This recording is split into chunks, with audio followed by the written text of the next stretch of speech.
Sebelum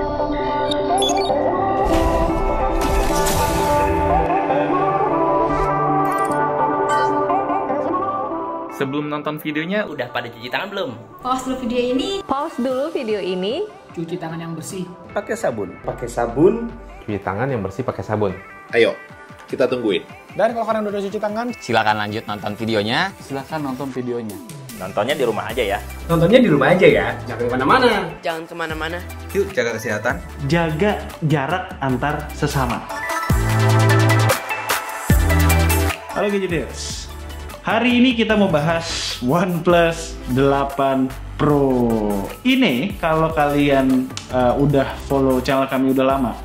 Dari dulu tuh kita seneng sama handphone OnePlus. Ya ini kan brand yang bener-bener cocok sama ya kayak orang kayak gue yang suka ngoprek-ngoprek dan lain-lain kan. Tapi setiap kali rilisnya itu kami berdua tuh nggak pernah terlalu excited karena setiap kali rilis jumpnya incremental, update-nya tuh sedikit-sedikit doang. Ujung-ujungnya hal yang membuat kami excited di setiap seri OnePlus itu ya OS sama pricing. Klasik banget. Nah sekarang kami jauh lebih excited. Soalnya kami penasaran juga kenapa OnePlus berani ngasih harga setinggi ini. Otomatis sekarang kami jauh lebih penasaran. Pengen tahu lompatan kualitasnya itu seimbang apa enggak sama lompatan harganya. OnePlus tuh capek juga kali ya dibilang bukan real flagship. Makanya sekarang kita dikasih rating IP68, kemampuan wireless charging 30 watt yang bisa ngisi baterai berkapasitas 4510 mAh dari 0 sampai 50 hanya dalam waktu 30 menit. Kalau begini ceritanya, baru deh kami tertarik dengan wireless charging. Tapi speed ini baru bisa dicapai dengan menggunakan charging pad resmi OnePlus. Di India harganya 800.000. Di sisi lain, kalau kita menggunakan charger bawaan 30 watt, dalam 30 menit bisa ngisi baterai kosong sampai 65%. Dan harus nunggu 30 menit lagi sampai penuh. Sama kayak kebanyakan flagship Android di 2020, OnePlus 8 Pro sudah mendukung 5G. Dan karena bukan unit resmi Indonesia, 5G-nya tidak di-lock. Jadi bisa dipakai di negara yang mendukung 5G. Beberapa hal lain yang kualitasnya sudah sangat baik untuk ukuran flagship, output audio stereo speakernya, dan vibration motornya. Oh ya, nggak ada headphone jack. Lalu seperti biasa, nggak ada slot SD card, cuma dual SIM doang. Kalau ada satu handphone yang paling ganteng looknya dan feel-nya paling premium di awal 2020 ini ya OnePlus 8 Pro. Bentuk housing kameranya pun nggak latah, kayak kebanyakan handphone di 2020. Sebenarnya desainnya nggak beda jauh dengan OnePlus 7 Pro series, tapi warna glacial green-nya ini loh, gokil, keren. Gue jamin warna ini bisa jadi showstopper atau icebreaker saat nongkrong sama teman-teman. Kalau ada perbedaan desain dengan OnePlus 7 Pro, palingan pada font brand OnePlus, penempatan flash, dan kamera telefoto. Di frame bagian atas kayak ada garis lurus berceruk gitu, mungkin biar jadi lebih unik aja. Terlebih udah nggak ada lagi kamera pop-up di situ. Pindah ke display sekarang kamera selfie-nya. Walau ukuran layar OLED-nya 0,08 inci lebih besar ketimbang Find X2 Pro yang berukuran 6,7 inch, secara prinsip spek display yang dipakai keduanya sama. Punya sensor in-display fingerprint yang akurat dan responsif, bisa jalanin refresh rate 120 Hz di resolusi QHD+, mampu menampilkan 1 miliar warna, menggunakan layar melengkung yang masih rentan dengan accidental touch, sangat baik untuk penggunaan outdoor, dan overall keduanya sama-sama berada di jajaran display terbaik bersamaan dengan S20 Ultra. Gua rasa nggak perlu dijawab mana yang terbaik, mata kita nggak akan bisa ngebedain. Sedikit tambahan, di OnePlus 8 Pro ada opsi motion graphic smoothing untuk ningkatin refresh rate, frame rate, dan ngurangin motion blur pada video di aplikasi tertentu. Seolah-olah video tersebut bisa di-boost menjadi 60 fps dan juga ada yang bisa di-boost up to 120 fps. Kalau gue sih nggak terlalu demen ya video yang terlalu smooth-smooth begini. Kayak lagi nonton demo TV di toko elektronik gitu.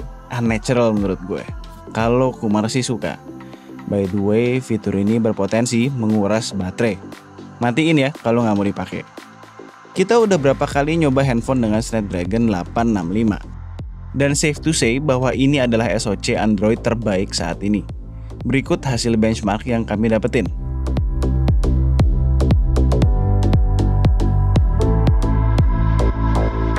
Untuk sistem cooling, OnePlus 8 Pro menggunakan graphite tape dan heat pipe. Performa gamingnya as expected, bagus banget. Untuk urusan touch response, seperti biasa BBK Group banget, tab-nya responsif, tapi untuk swipe gerakannya kalau kita mirit pelan-pelan, kadang ada sedikit delay. Berasa kalau kalian main tembak-tembakan terus jadi sniper. Pertanyaan kami, kapan nih Tencent mau update database prosesor buat 865 supaya bisa dapat settingan HDR Extreme? Sementara kalau di CODM, settingan yang didapat very high max. Unit yang kami gunakan adalah varian tertinggi RAM 12GB dengan internal storage 256 UFS 3.0. Nggak ada skin Android yang paling menyenangkan selain Oxygen OS. Berasa super ringan, tampilannya simple dan elegan, sangat customizable. Oprekannya banyak dan update-nya rutin, sekaligus lumayan long term. Classic Oxygen OS. Dengan pola pemakaian medium to heavy dengan settingan layar maksimal, SOT yang kami dapatkan hampir 4,5 jam. Sejujurnya kami nggak terlalu happy sama hasilnya, tapi mengingat fleksibilitas settingan display dan solusi charging yang diberikan, kami masih fine. Kalau ada yang masih harus diperbaiki dari segi baterai adalah standby time-nya.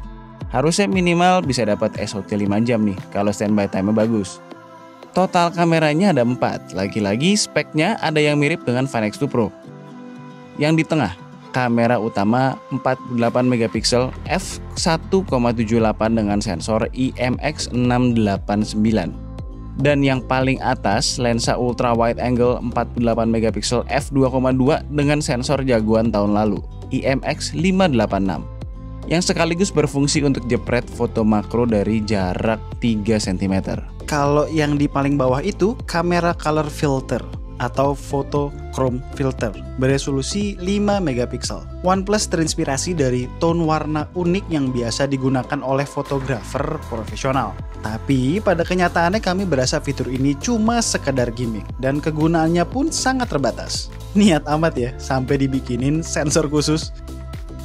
Sedangkan yang rata sama body itu lensa telefoto 3 kali optical zoom 8MP f2.4, punya OIS juga sama kayak lensa utama.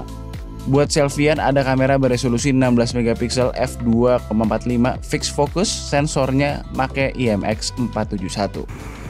Nyobain perekaman kamera depan OnePlus 8 Pro, resolusi maksimalnya 1080p 30fps. Sayang nggak ada perekaman 4K ya. Terus ini kalau gue lihat juga frame-nya mepet banget, sempit.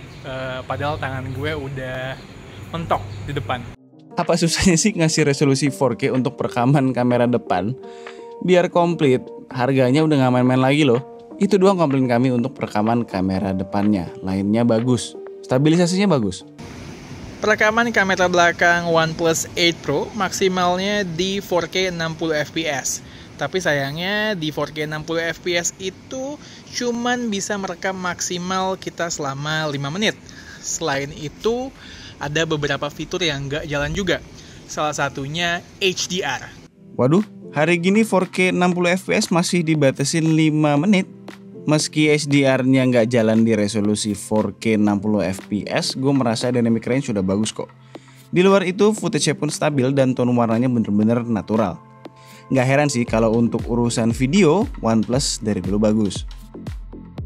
Untuk kamera depan nggak ada night mode untuk penggunaan di pencahayaan yang kurang, jadi hasilnya soft banget. Sebaliknya di kondisi pencahayaan yang proper, gue melihat hasilnya cukup tajam, dynamic range-nya bagus. Lalu buat foto bokeh sedikit kurang rapi. Mengingat resolusinya gede, harus diakui foto-foto makro dan ultrawide-nya tajam. Terus karena kemampuan zoom-nya masih sama-sama kayak OnePlus 7 Pro, best result-nya adalah saat 3 kali zoom. Sedangkan maksimalnya 30 kali zoom yang sekedar berguna buat baca tulisan dari jarak jauh. Kita bertahun-tahun pakai OnePlus nggak pernah puas sama kualitas fotografinya. Dulu tuh mau nggak mau harus pakai Gcam. Sekarang nggak perlu lagi. Sensor IMX689 ternyata tuh kece banget. Buat brand handphone yang masih mempertimbangkan mau pakai sensor apa, mendingan pakai yang ini. Pada intinya, fotonya itu bagus banget. Tajam, dynamic range bagus, warna bagus, pokoknya mantep lah. Dan coba deh, Oppo kontak OnePlus untuk tanya apa yang OnePlus lakukan dengan night mode-nya. Bagus juga soalnya.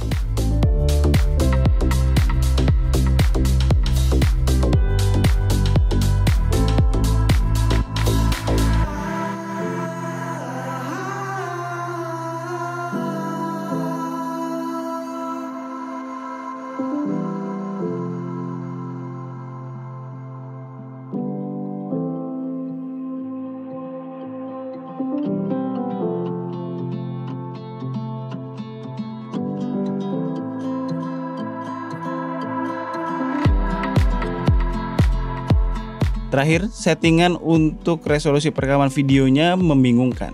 Nggak ada settingan kepisah untuk kamera depan dan belakang. Jadi orang kalau nggak baca notesnya dengan benar, bakalan ngira kamera depannya bisa up to 4K 60 fps. Padahal nggak.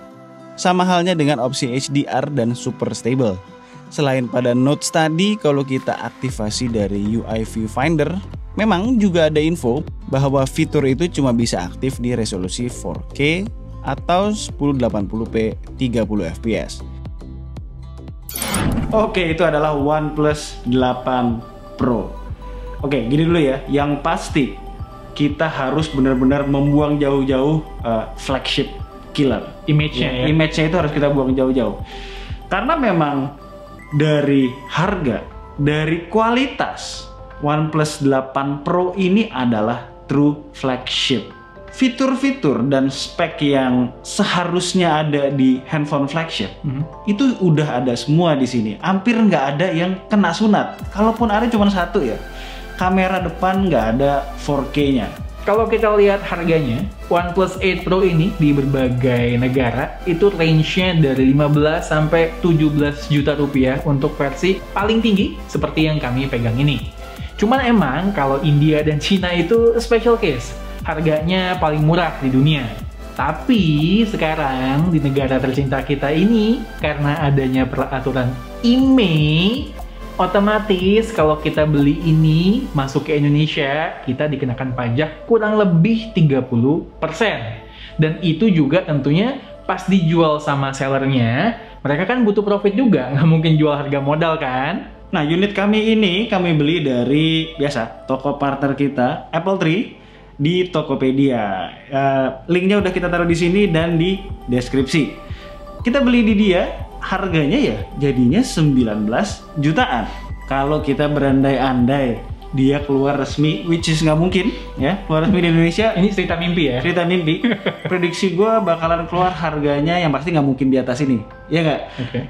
17 juta kira-kira. Dengan harga segitu kalau gue disuruh pilih antara OnePlus 8 Pro, S20 Ultra ataupun Find X2 Pro, gua akan tetap milih OnePlus 8 Pro. Karena ya bukan harganya doang yang flagship, tapi kualitasnya pun bisa banget bersaing dengan flagship resmi yang ada di Indonesia. Kalau dulu setiap kita ngasih verdict handphone OnePlus, kita bilang ini cuman buat fansnya OnePlus doang. Sekarang berbeda. Ini kami rekomendasikan buat semua orang yang punya kantong tebal dan juga nggak peduli sama value dari sebuah smartphone. Karena bottom line-nya handphone ini bagus banget. As always, kalau kalian suka dengan video kami, boleh klik like, share, dan subscribe. Jangan lupa klik icon bell yang di bawah supaya kalau kita ngeluarin video baru, kalian langsung tahu. Kalau mau tanya-tanya mengenai OnePlus 8 Pro, boleh drop komen di bawah. Dan tunggu racun-racun kami berikutnya. bye guys. Bye.